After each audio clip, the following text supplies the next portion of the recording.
Hi guys, today I'm going to talk about the headlights, how to adjust them, and actually how to fix them in the car when you bought new ones and you want to put them in the cars.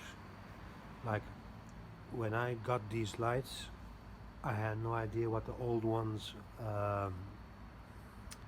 were fixed in the back, because let me explain. They have these two bolts, and I thought, like how I mounted it here, you see I have the bolt here and the other bolt is there. I thought that this light goes in and you have to tighten it with these two bolts. Actually, it's not true. These bolts, you have to leave them as they are when you get them new, and they have to be outside. And this is the other light here. So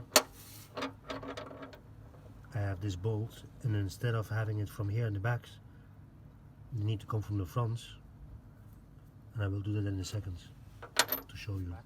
And so you can see the two bolts, this one and the bolt there.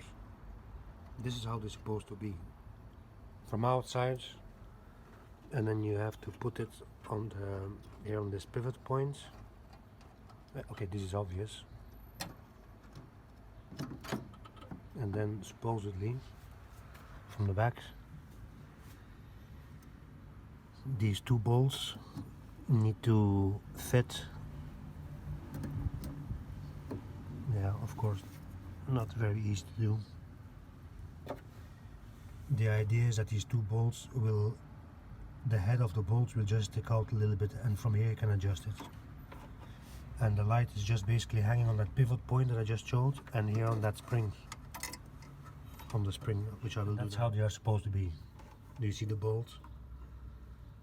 The bolt has a little lip and it fits exactly there. So now with this is number 8mm, with the 8mm socket wrench, you can now adjust the light in and out, up and down. You see how it turns? Yeah. So this is the idea. This will get this to go in and out, up and down. So there you have it. One here, one there. Instead of having it like this.